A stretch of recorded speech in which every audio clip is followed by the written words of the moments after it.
Hola a todos y a todas, bienvenidos al canal, esto es Antropococo, yo soy Ana, soy antropóloga social y cultural y hoy vengo a hablar de etnografías digitales.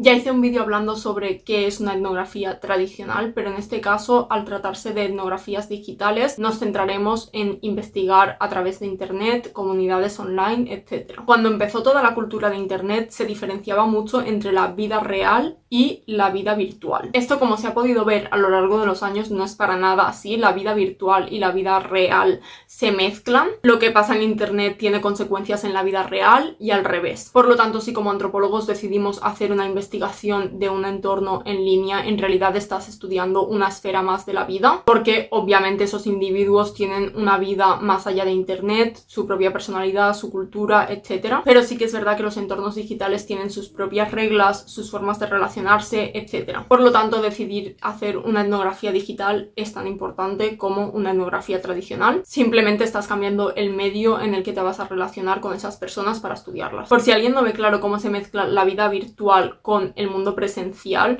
hay muchísima gente que vive de redes y por lo tanto eso es su trabajo, así que obviamente está influenciando en el mundo presencial. Otro ejemplo que me hace mucha gracia es cuando se hizo muy popular Pokémon Go, que la gente iba por la calle con el móvil cazando Pokémon. Ese es un ejemplo como más visual, porque al final estás viendo cómo la gente interactúa presencialmente pero también a través del mundo virtual, y obviamente estás en un espacio físico presencial pero a la vez usando el móvil, y constantemente se están mezclando los entornos digitales con los entornos presenciales. De hecho, con la pandemia esto se acentuó también muchísimo más porque mucha gente empezó a teletrabajar, así que los dos entornos tienen influencia en el otro. ¿Qué hay que tener en cuenta al hacer una etnografía digital? Para empezar, que no se delimita en un espacio físico, por lo tanto se van a mezclar personas de diferentes culturas y países. Pasas a tener una comunidad global, aunque es cierto que en muchos lugares de internet al final está seccionado por países o por idiomas. Por ejemplo, creadores de contenido de España, vas a llegar a España y a Latinoamérica y a personas que hablen español, pero por ejemplo las personas que son solo de habla inglesa muy difícilmente van a llegar a ese contenido. Pero sí que es cierto que por ejemplo el contenido en inglés llega a muchísima gente de diferentes lugares del mundo, así que habría que tener en cuenta ese factor de si se están mezclando culturas o no e intentar averiguar de dónde proviene la gente que se está estudiando. Al igual que en la etnografía tradicional, es importante la observación participante para poder ver cómo interactúan esas personas a tiempo real, que en este caso yo creo que se complica respecto a la etnografía tradicional, porque en internet suceden cosas constantemente, todo se está actualizando, y si hay personas de diferentes partes del mundo, probablemente haya gente despierta continuamente. Eso implica una gran cantidad de datos a manejar, tanto texto, imágenes, vídeos, hay muchísima información que procesar. Además hay que tener en cuenta que no estás viendo a las personas y, por ejemplo, un texto se puede malinterpretar o leer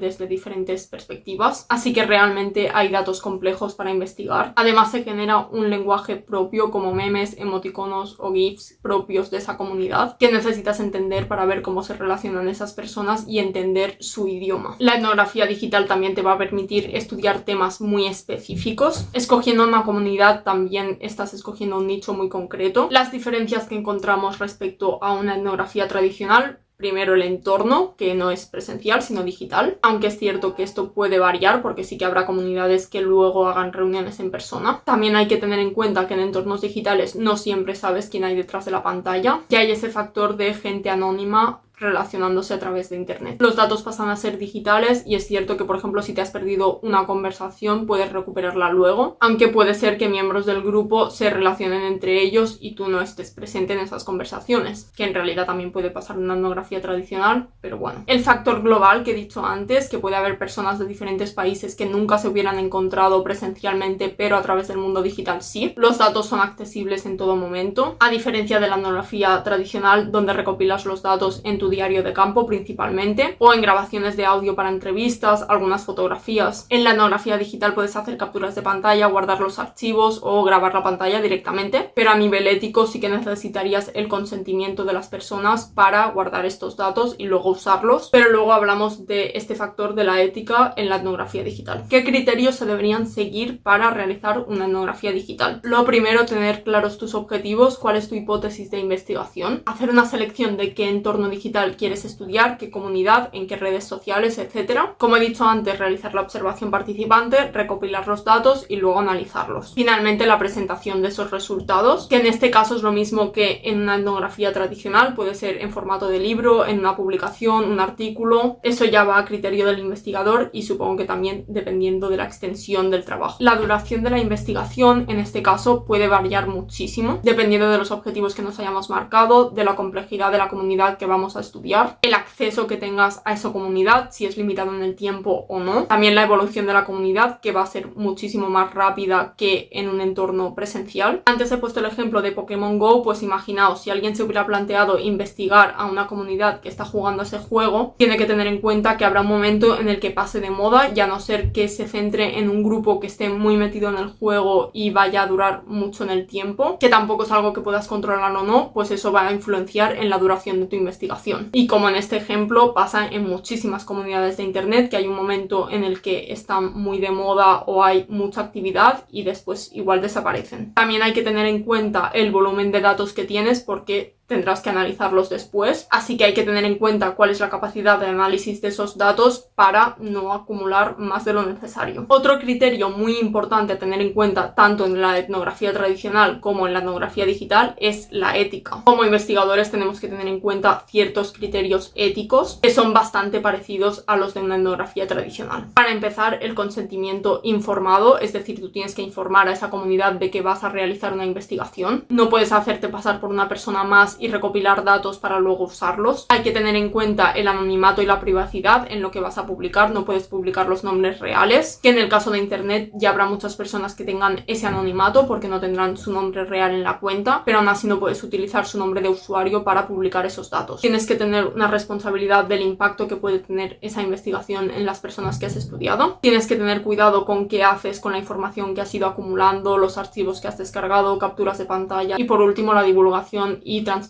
de los datos que has recopilado y cómo presentas ese resultado. Es cierto que en casos más concretos puede haber más dilemas éticos, como por ejemplo si estás estudiando una comunidad que comete actos ilegales o que no concuerden con tus valores como investigador, pero eso ya es otro tema. También me planteé si una etnografía digital podía quedar desfasada mucho más rápido que una etnografía tradicional. Por lo mismo que he ido diciendo, los cambios en la tecnología y en las plataformas, redes sociales evolucionan muy rápido. Si comparamos los móviles y las redes sociales que usábamos en 2010, no tienen nada que ver con las que usamos ahora y solo han pasado 13 años. Estos cambios no se producían tan rápido antes y por lo tanto seguramente las etnografías tenían vigencia durante más tiempo antes, así que simplemente es algo a tener en cuenta porque tampoco podemos hacer nada. Esta evolución en la tecnología y las plataformas implica también un cambio muy rápido en la cultura de internet. Lo que hoy es tendencia, la semana que viene ya nadie se acuerda. Hace poco se hizo súper viral el trend de imágenes con estilo Pixar y ahora ya nadie publica eso. También se hizo súper viral la IA que cogía tus fotos y las convertía en un anuario de instituto de Estados Unidos, que por cierto nadie se parecía a las fotos que enseñaban, pero bueno.